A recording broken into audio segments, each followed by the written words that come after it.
This part of training is very important and must not be neglected. Failure to exercise thoroughly and systematically will result in injuries and, as a consequence, the disruption of your training regime. The whole purpose of stretching is to improve body function and increase flexibility. Incorrect stretching can prevent improvement and cause actual injury, which is why the subject should be approached with the same degree of concentration and resolve as other parts of your training.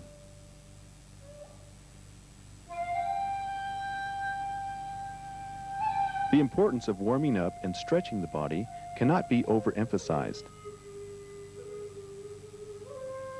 Exercise increases blood flow to the muscles and supplies them with the oxygen they need. It also speeds up the elimination of the waste materials produced in the muscles by strenuous effort.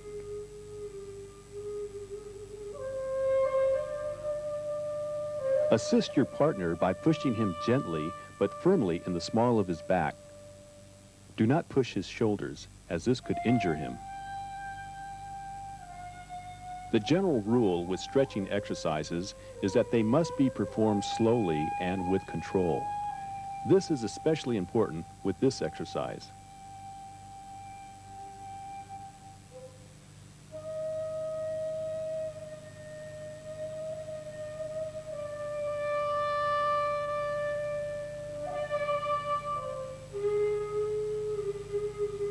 To help your partner achieve greater flexibility, lift his legs slowly and gradually upwards, taking great care not to pull the leg away from his body. The body should be progressively stretched in small increments, and unnatural or jerky movements that might stress the subject avoided.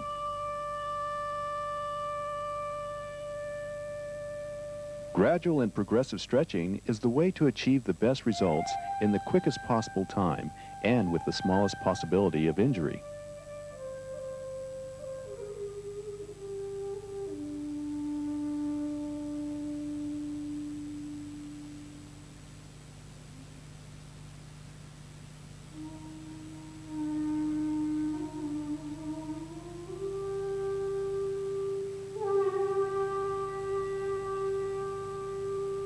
Performed after stretching and before training, a well-thought-out exercise program is essential.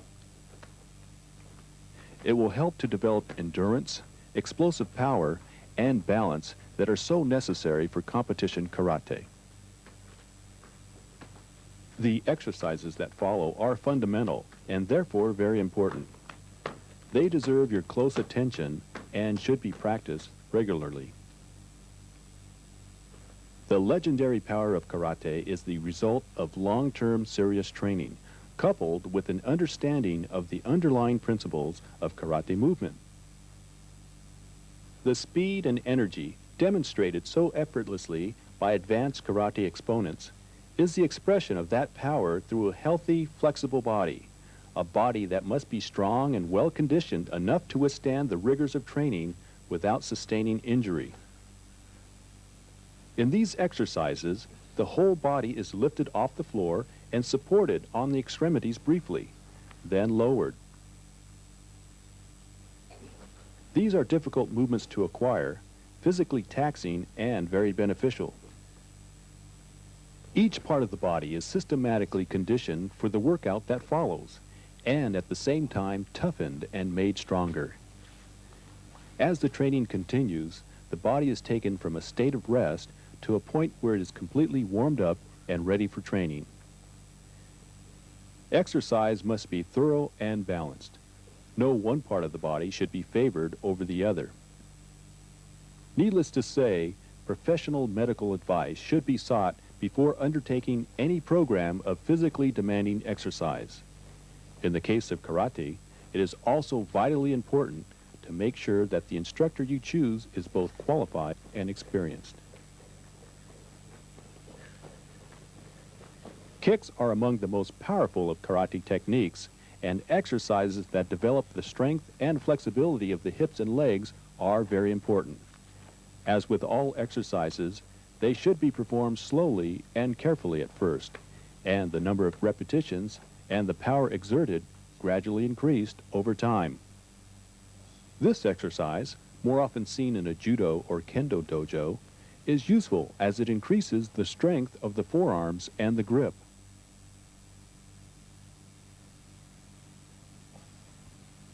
Exercise is the only way to develop endurance, balance, and the explosive sort of power necessary for karate competition.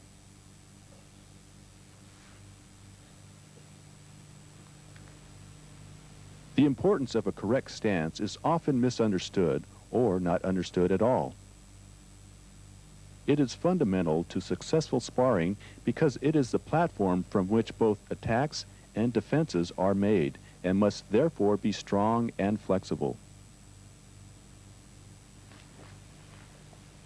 A good stance also allows for changes to be made in your strategy when fighting an opponent with a much longer reach, for example. You should be able to adjust your center of gravity and adopt a stance from which you can attack or defend with equal ease.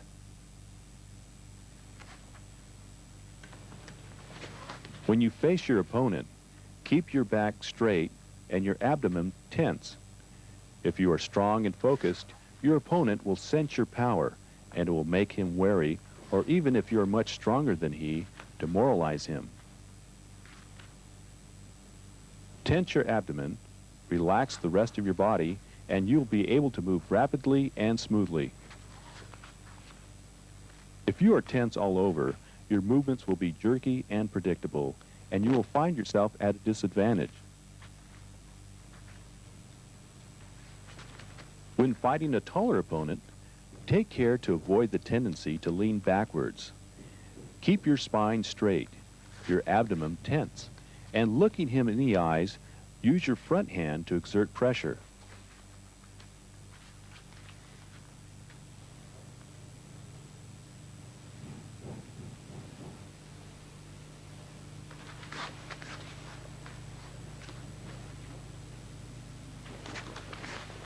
In this situation, a reverse stance can be used to advantage by a fighter with a shorter reach.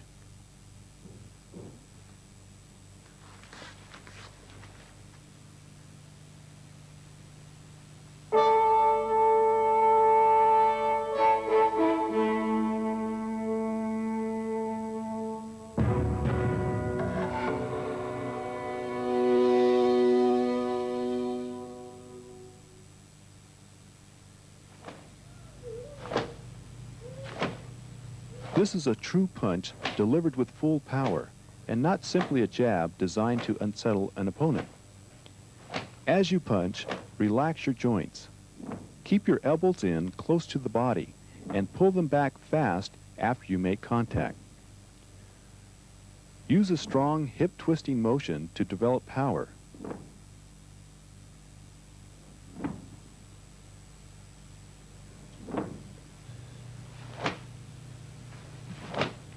As you perform this exercise, turn in the knee quickly and push against the floor strongly with a kicking motion. The back leg must be turned in when punching. If your knee doesn't move, nor will your hips.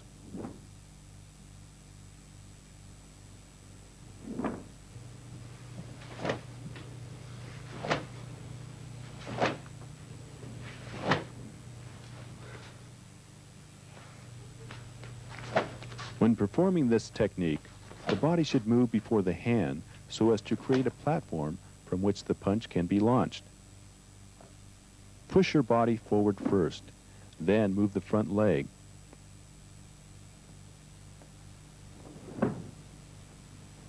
Don't move your hand too quickly. If you do make contact with your opponent too soon, some of your power will be lost.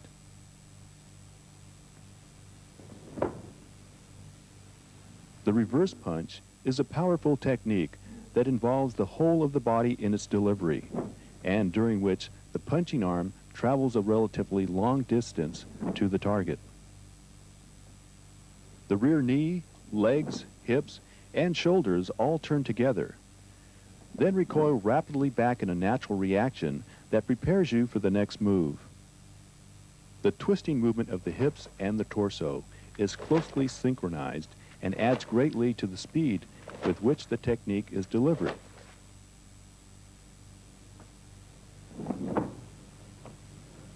The snap punch reverse punch combination is a useful one.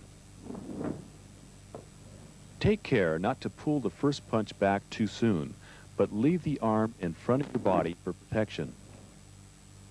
Pull your hand back only when you hit with the second punch, or you will leave yourself open and therefore vulnerable.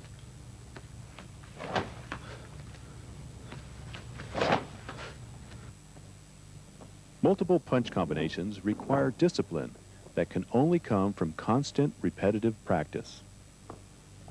When performing this technique, it is important to rotate the hips to their maximum extent in the middle of the combination, that is, after the second punch. The last punch of this combination of 3 should travel the furthest distance. Switching legs to reposition yourself or to unsettle your opponent is a skill that all students must acquire. Move your front leg back very fast when switching legs. Keep the body upright and balanced, taking care not to lean forwards.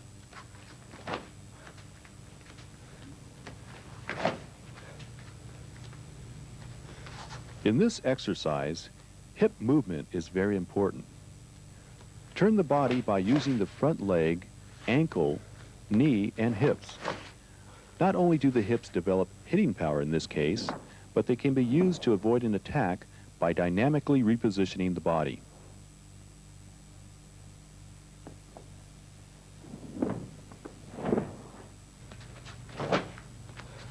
This technique allows you to get into range and deliver a powerful attack to your opponent.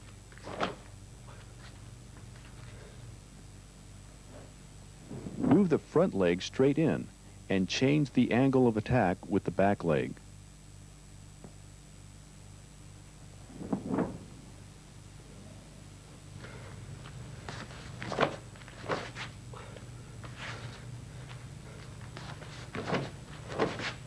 You need to control the distance between yourself and your target to create an advantage. If you find yourself too close to your opponent, widen the distance by moving back and changing the angle of your rear leg.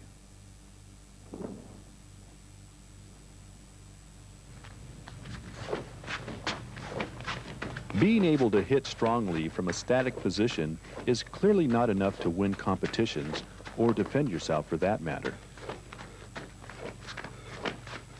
The movement of the legs must be synchronized with the timing of the punches, and this must be done effortlessly and at speed.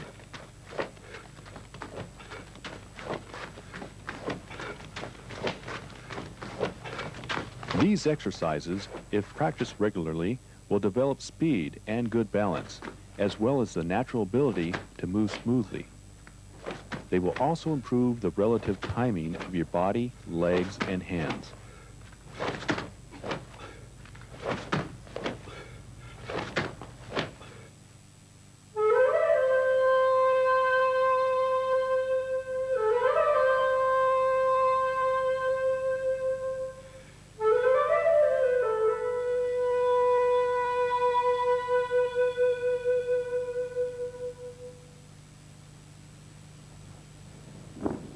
Do not raise your body before kicking.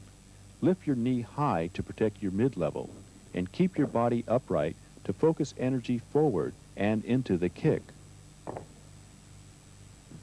When you kick, you are stationary, so it is essential to get your kicking leg back to the ground as quickly as possible.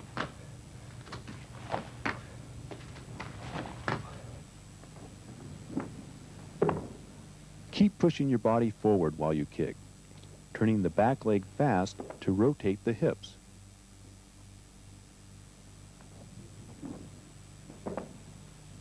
Kicking techniques must be performed with the whole body, not just the kicking leg.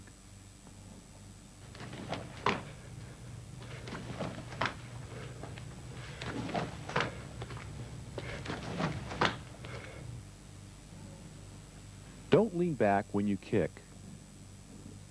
Keep upright and step strongly forward so that you can reach the target easily. Then kick from exactly the same position. If you do this, it will be difficult for your opponent to see the leg that delivers the second kick.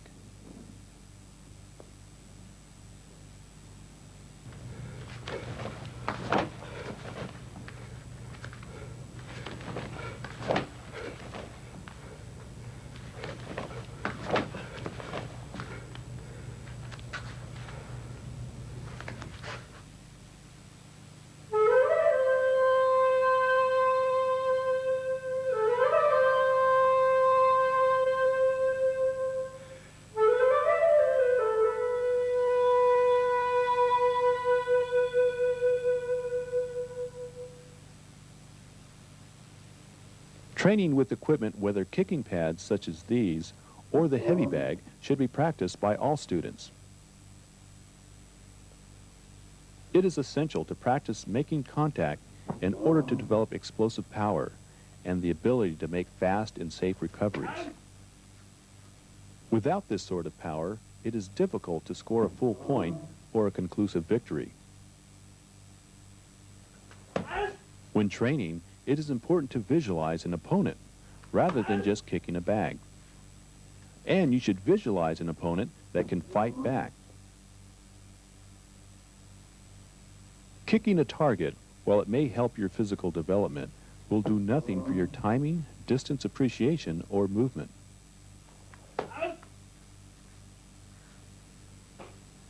A successful kick delivers a great deal of focused power to a target and can be devastating. However, it must be focused. It must be reinforced with a strong stance, and it must be delivered with split-second timing that allows the kicking leg to be withdrawn from the danger zone and a defensive stance immediately resumed.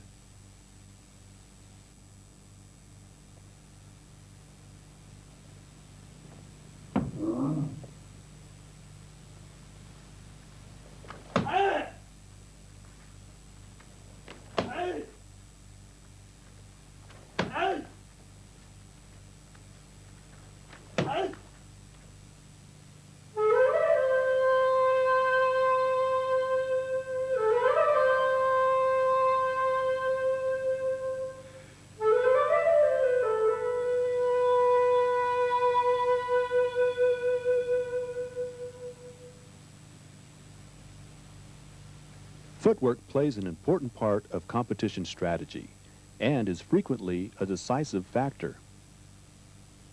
Practice slowly at first so you begin to understand how to move your center of gravity and how to coordinate the movement of your body and legs. Think about the movement of your knees and your stomach area. Do not move the shoulders first. By being synchronized with your opponent's movement, you can withstand his attacks by retreating from them easily.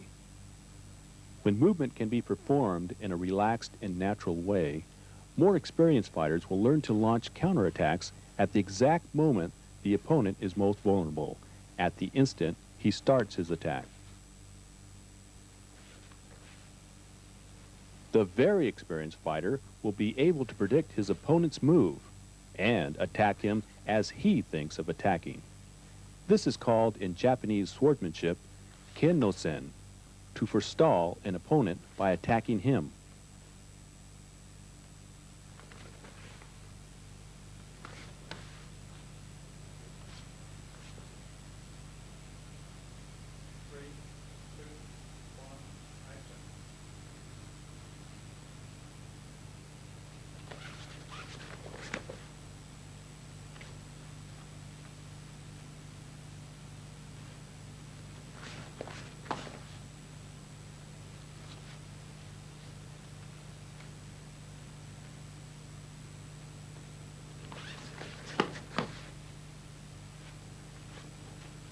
You should try to dominate your opponent and make him move as you want him to. While you control the situation, he is thinking negatively, that is, of being attacked and of the need to defend himself. Force him back and attack him as you feel him weaken.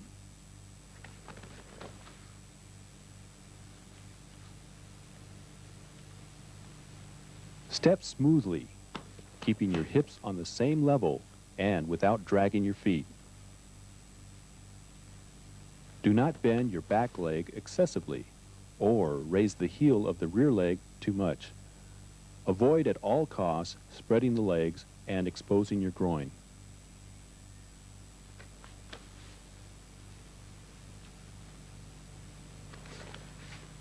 The ability to dominate an opponent is not simply a physical thing, nor is it anything especially mystical. If you have trained hard and feel well and strong, you will project an air of determination and resolve that you can use to influence your opponent's mood.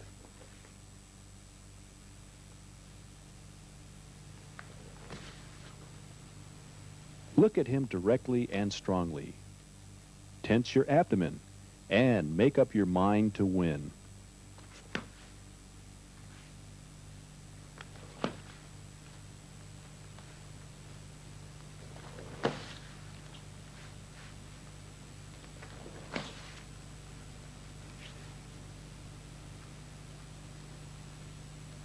As you and your opponent face each other, your mood should be one of relaxed determination. Whatever happens, you will gain something. If you lose to a stronger opponent, you will gain knowledge. If you win, you will gain experience and fame. The two sides being physically equal, the one with the stronger mental power will win.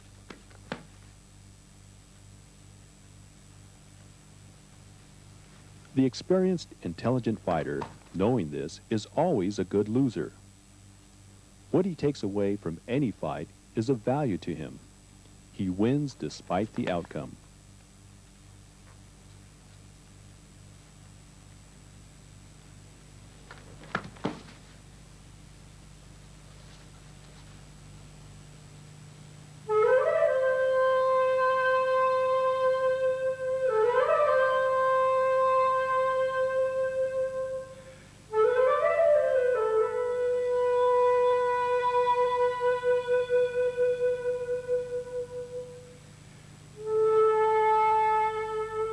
The ability to react instinctively depends upon the body learning a movement through constant repetition. Once committed to the body memory, the technique or techniques will be performed as a conditioned response and therefore without the need for conscious thought. This ability can only be acquired by the constant repetition of drills and combination techniques. It should not be thought that a point will be reached when this sort of training is no longer necessary. Indeed, the more experienced the fighter, the more attention he is likely to spend on honing these skills. Working alone, the student can think about his technique and how to improve it. Repetition training with a partner will develop a sense of distance and relative movement and prevent complacency. There is no substitute for body learning. The correct techniques must be performed intuitively, correctly, and with speed if you are to win.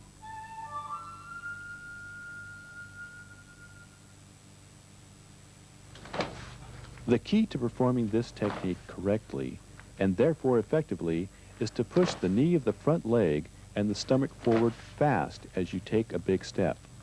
Constant repetition of fundamental techniques such as this are an essential part of karate training and the only path to the mastery of the art. The first punch of this combination move is important as it pushes the opponent backwards and at the same time provides a guard for your face area. For this reason, you should not develop the habit of pulling it back too quickly or you will leave your face exposed.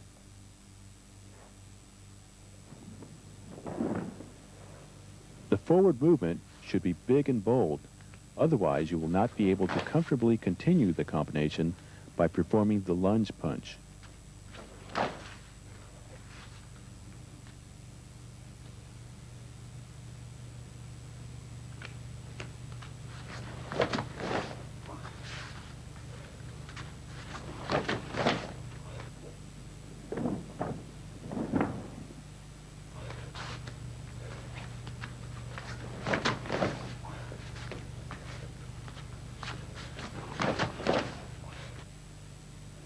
When you practice this sort of combination by yourself, check all your movements and your posture carefully. You don't have a partner or an opponent, so you have plenty of time to think about your technique and how to improve it. However, you must imagine an opponent while you are training. Simple drills with a partner such as this and the ones that follow are a useful way of building speed as well as sharp or snappy technique.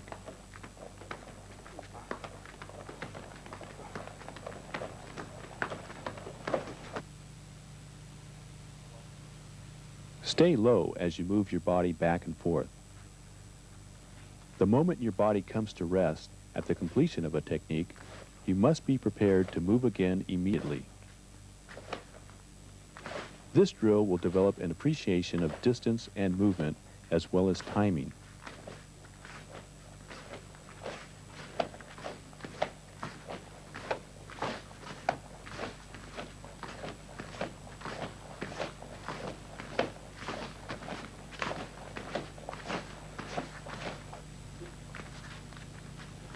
Practice this technique not only backwards, but forwards and sideways as well.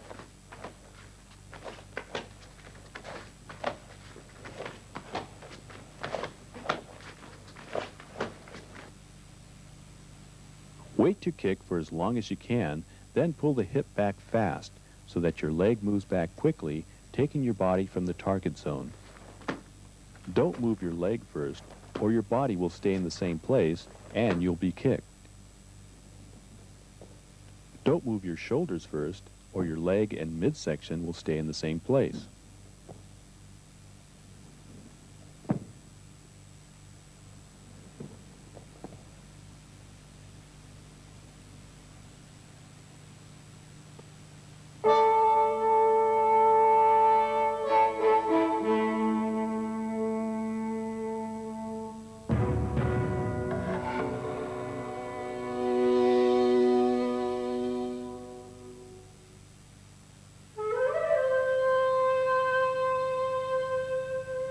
Combination techniques are those which unite either a movement with a technique or techniques, or a number of individual techniques.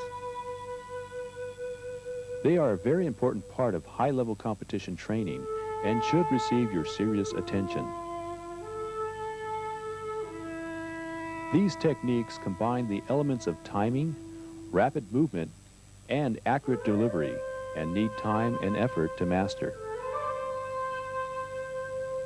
Combination techniques can be used to pressure an opponent and prevent him from counterattacking you. In this way, even if your first attacking technique does not succeed, it will gain you an advantage you can follow up on. Study the demonstrations that follow carefully and apply what you see to your own training.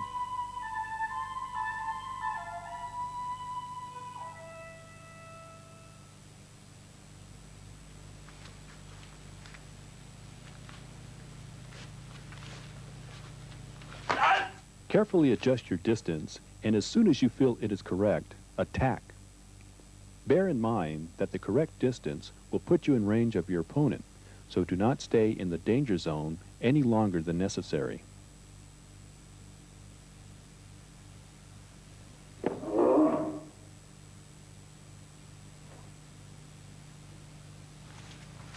The back fist attack needs to be delivered with elbow rotation and a strong snapping action of the wrist. Back fist attacks require that you get closer to your opponent than is necessary for a punching attack.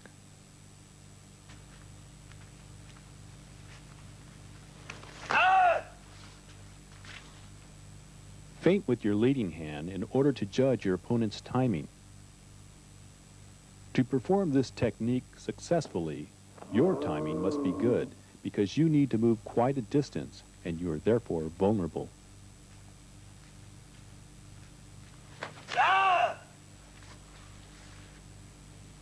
This is a common technique seen often in high-level competition. The move forward must be rapid, and the back leg brought smartly up, so the first punch will take you close enough for the second to hit without fail.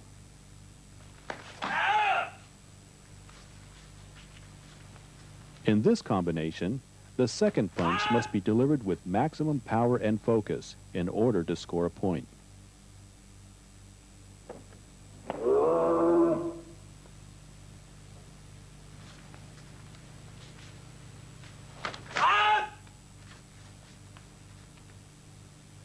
This is a variation on the last technique in that the footwork is the same while the hand techniques are different.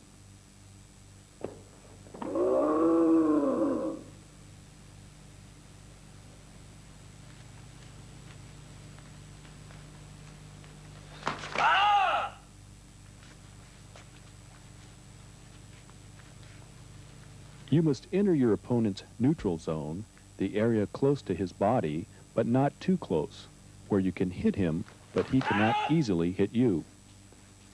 Go in low and take up a position in front of him from which you can attack successfully.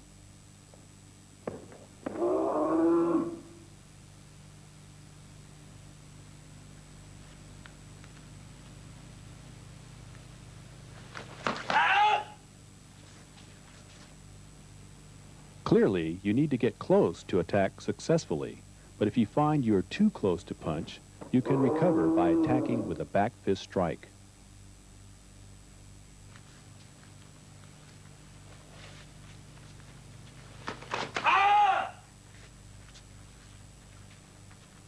Circular techniques such as this tend to force your opponent to suddenly change his field of view to a very narrow one. Your forearm, as it moves, will also obscure his vision quite substantially, further weakening his defense.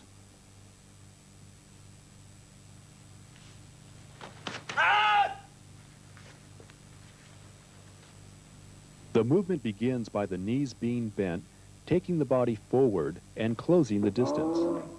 The kicking knee, which points towards the target, is then raised to protect the midsection, and the kick delivered with the weight forward.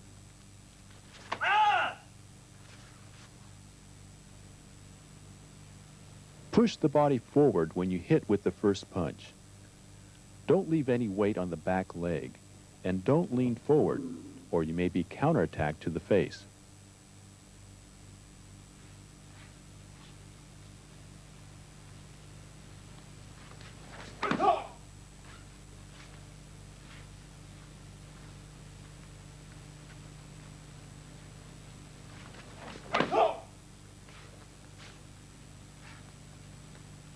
The reverse punch can be easy to counter, as the fist has to travel a long way compared with a snap punch, for example.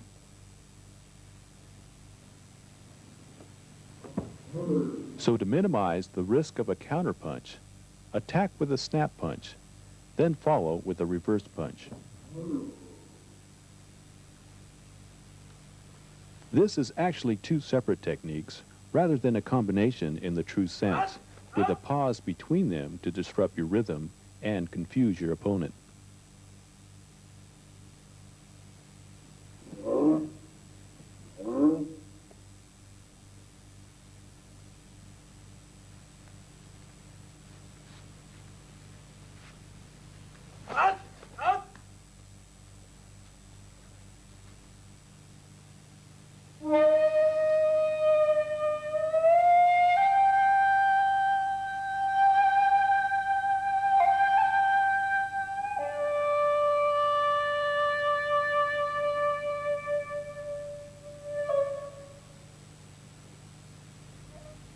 Using an explosive movement and a short step, move forward punching to open your opponent's guard. Depending on the distance involved, you can make contact with the second punch before your foot touches the floor.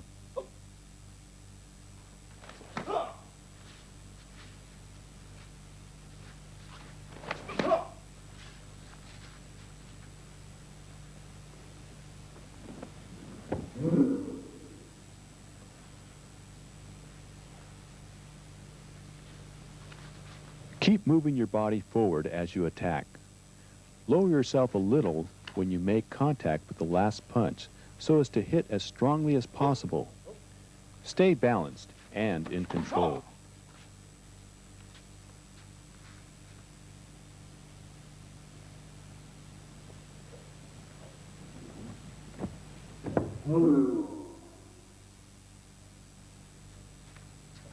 Instead of hitting your opponent with your third punch, rush in and knock him off balance by pushing him strongly in the chest.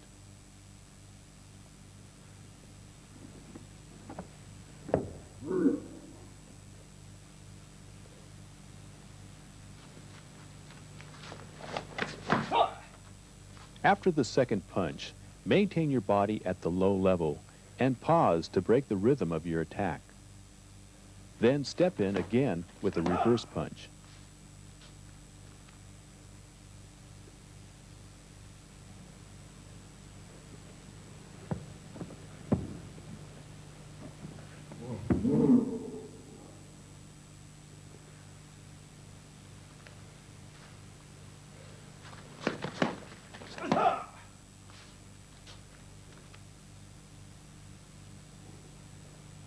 Establish the correct and most advantageous fighting distance and carefully maintain it so as to stay in control of the situation and therefore your opponent.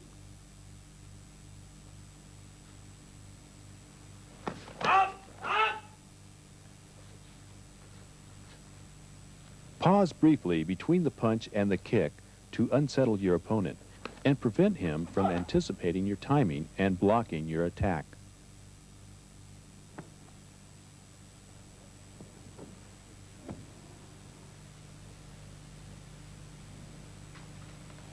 Advance and stay at the correct fighting distance by moving your back leg very quickly. Your punches must be absolutely straight to force your opponent to narrow his field of view so that he fails to notice your roundhouse kick until it is too late.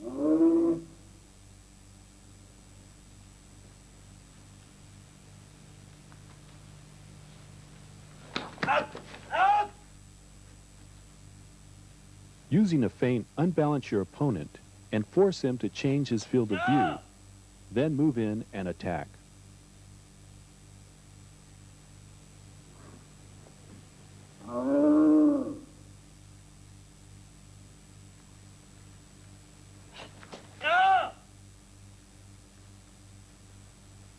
This sort of technique should only be used occasionally, perhaps when you need to change the tempo of a match in your favor, as it puts you in a vulnerable position.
In this presentation, you have glimpsed what it means to be a fighter. You have witnessed the abilities of two excellent instructors, abilities you can acquire by careful and patient study. It should be stated very clearly, however, that competition is only a small part of training. Every aspect of karate must be perfected if real progress is to be made. There is no easy way, only the right way. In any conflict, the side that has studied most will, in the long run, prevail. Luck may be a factor in competition, but it is, at most, a very fragile one. Consider the words of the Japanese military strategist Yamamoto Kansuke, written more than 400 years ago. A bad day is a bad day for everybody. Misfortune will fall equally on your head and that of your enemy, regardless of your beliefs. Fortune is always on the side with the most ability, the side that has studied hardest to build good skills and a strong spirit.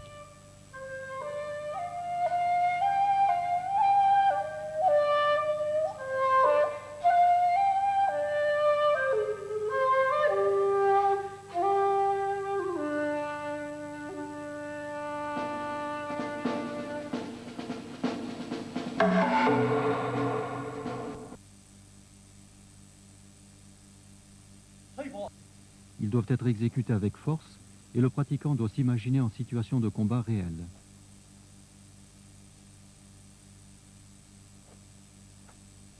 Chaque technique a un sens bien précis que le pratiquant doit connaître. Ce ne sont pas là des exercices de danse ou de mime, mais bien des combats imaginaires qui ont été élaborés à partir d'expériences vécues.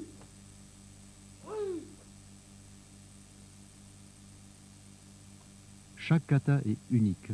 C'est un véritable trésor culturel et surtout la pratique assidue des katas peut transformer un élève novice, indiscipliné, en un redoutable combattant. Pourtant, de nos jours, cette notion est souvent occultée et le kata devient une simple représentation formelle destinée à gagner des points comme le ferait un patineur ou un danseur. Les mouvements des katas remontent à l'Antiquité. Ils ont un sens profond et ne doivent pas être réduits à leur aspect externe. Ils sont un patrimoine transmis à tous les karatékas qui doivent en saisir et en préserver toute la valeur et la richesse.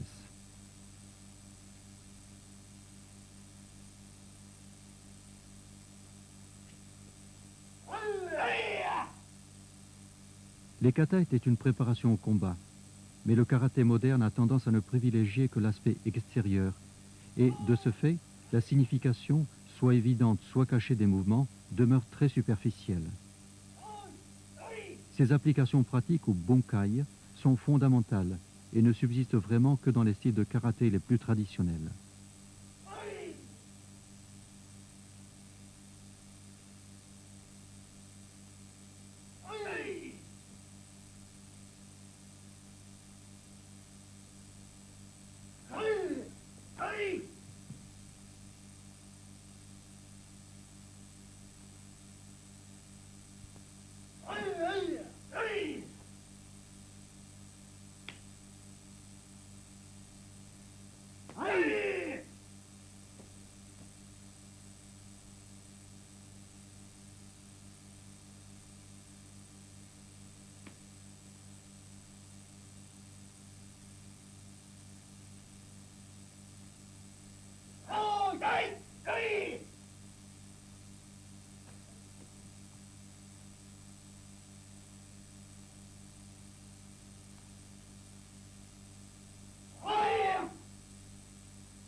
Le yakusoku kumite, ou assaut prédéterminé, mène au combat réel à travers des situations codifiées. Les coups sont contrôlés, mais ce travail permet d'apprécier l'espace et la distance et d'acquérir le sens du timing dans des exercices où les deux adversaires sont souvent très proches l'un de l'autre.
Il s'agit ici d'exécuter les techniques d'un kata avec vitesse et puissance. Le Renzoku Kumite est réservé aux pratiquants chevronnés ayant maîtrisé le contrôle et la distance afin que soit écarté tout risque de blessure.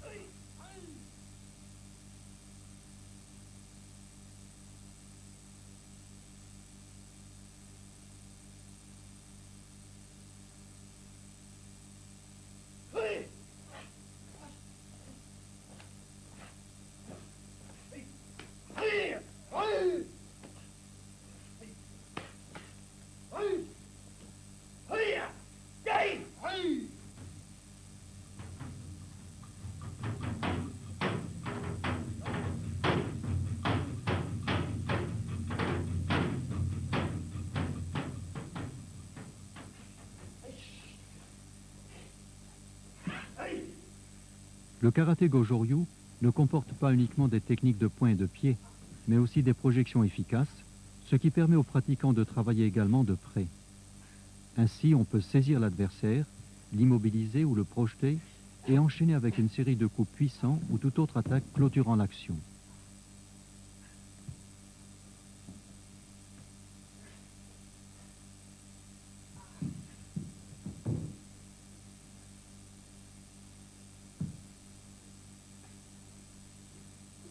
Cet exercice de pousser des mains est typique de style chinois déjà très ancien. La version Goju-Ryu est considérée comme très puissante et l'exercice que l'on voit est particulièrement astreignant.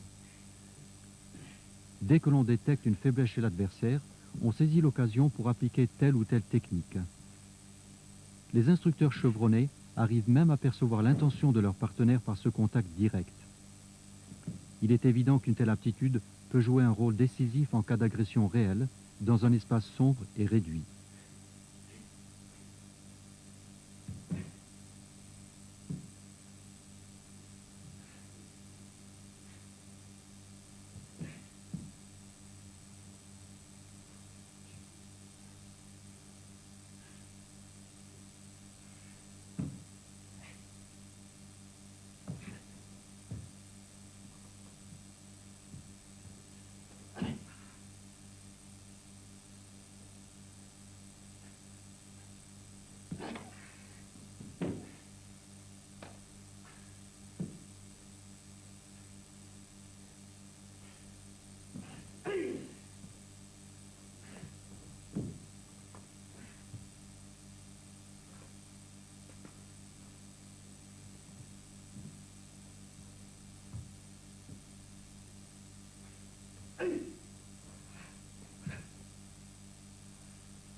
Lorsque Kanryo Iguana revint du sud de la Chine, il ramena au Japon ce que nous connaissons aujourd'hui sous le nom de karaté Goju-Ryu. Il reconnaîtrait certainement son style dans tout ce qui a été présenté ici. Ses élèves et leurs successeurs avaient un tel respect pour ce qu'il avait créé que bien peu d'éléments ont été changés.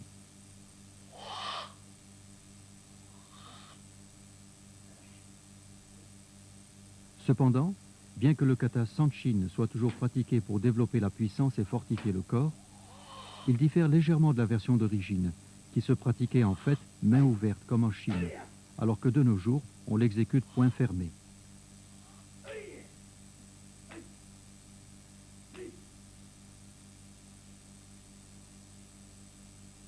Ce kata est à la base même du système Gojo-ryu. Il développe les capacités à la fois physiques et mentales du pratiquant, ainsi que la concentration intense de l'effort, à tel point qu'au plus fort du combat, il n'y aura aucun fléchissement.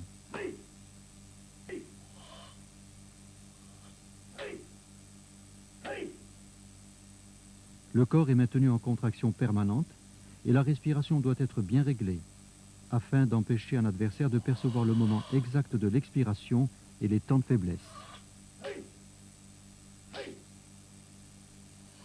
On teste la force et la stabilité de l'élève en frappant les parties du corps où la concentration doit être maximale.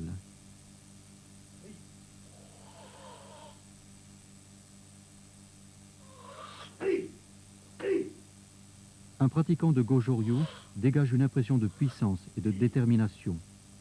En cas de provocation, ses coups seraient d'une efficacité redoutable.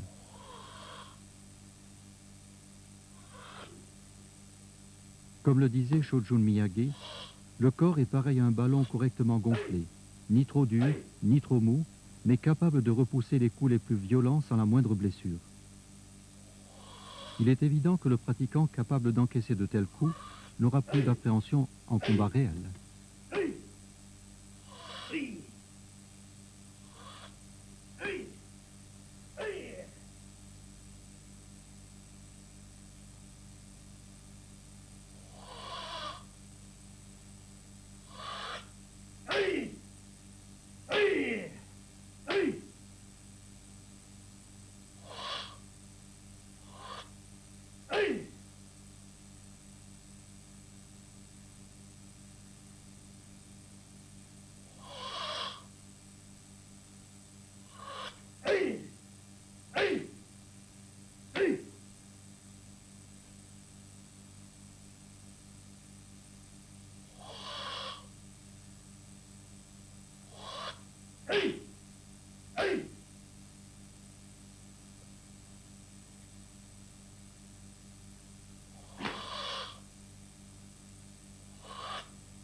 Le travail sans déplacement est très important pour acquérir puissance et souplesse.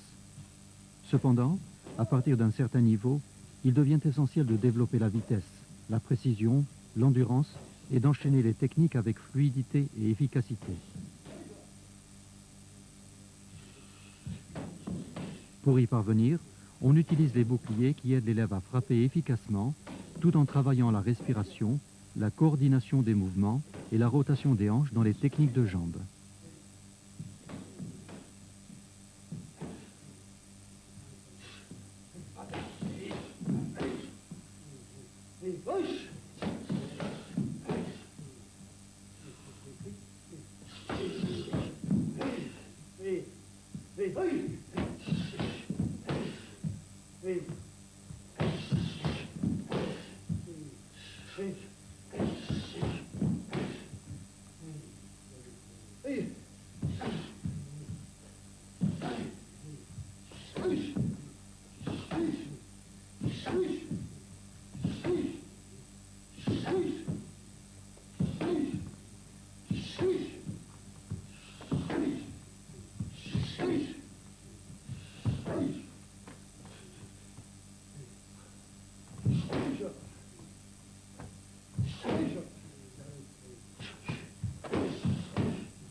Le grand bouclier permet de travailler la technique tout autant que l'endurance. L'élève doit porter des attaques puissantes et varier ses enchaînements, sans faiblir physiquement ni laisser sa volonté se relâcher.